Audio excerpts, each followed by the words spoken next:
Hey guys, hope you guys are all well. This is Andrew out here with 501c3 Me Nonprofit Solutions. Today is just such a monumental and just such a wonderful day.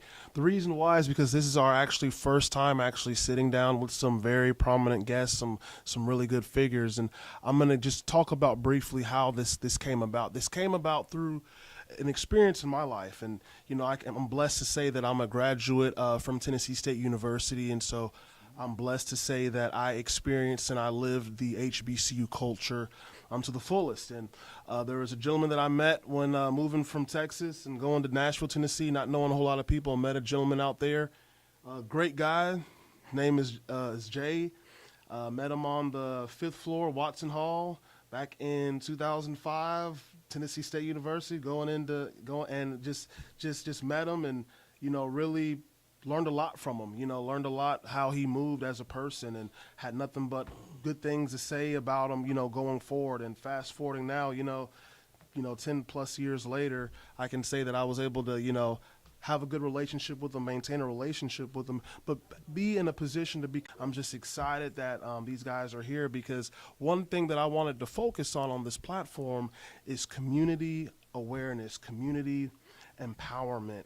And before I even brought you guys on, or at least wanted to bring you guys out to Atlanta or to talk to you guys, I wanted to get a better understanding as far as what is the model that you guys go by, as far as how you're embracing the community, and what you guys are doing to not only transform the community but do it in such a way where it actually creates change, and that there's some sustainability with that. Yeah, once again, thanks for having us, bro. It's always an honor and a pleasure, and I definitely want to allow Bill to touch on it as well. But you kind of said, what's the model? And this really is not a model that we really followed.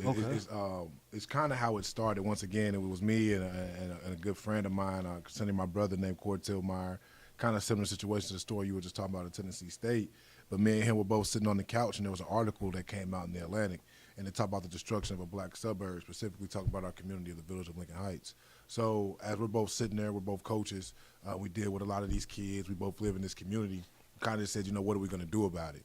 Our main thing was like, hey, we felt like there was a true disconnect between the residents of Lincoln Heights and the governing structure, and it's our community, our council, how can we really connect with those? And we decided we were just going to run for council. And that's really what it started off as, just kind of trying to get 4 people in the community that was kind of like-minded, kind of had similar mindsets, but definitely throughout different generations. Sure. To just run for council, and that's just kind of how it started in 2017. We've evolved since then. We've grown since then. Once again, the model is more so one about, as you said, just community engagement, but it's not necessarily one that we've tried to necessarily seen. I think we're doing something very unique here. I'll allow Bill to touch on it as well. And thank you. Say again, thank you for having us for sure. It's always a pleasure. Shout out to my boy J Rock putting us together. You know what I'm saying? That's a real one. That's always love when real ones can build. But to answer your question, the model I think that we go by, like you said, we don't really have an official model, but I am the community engagement director for the Heights movement. So I think the model, if we had wanted to be residents first, we want to lead with the residents. We always want to make sure we touching the residents, knocking on doors, making sure people's aware of what we have going on, and keeping them first in the forefront of what we're trying to do, bring resources back to our neighborhood and show them it's a different way. And just keep the movement, man. Keep it in motion. That's why we the Heights movement, man. I love it. Yeah. So what are maybe some programs that you would like to see possibly maybe get, maybe implemented throughout the city? There's a lot of, different cities across the country. For example, youth struggle and, 4 main pillars that we kind of stand upon, 17, but as we stand there in 2022, we definitely had some growth during that time. Our 4 main pillars are public health and whatever taking place in this country. Another one we have is economic empowerment. How do we now empower our residents, to be economically stable, holistically stable as well. Then we have our education and workforce development.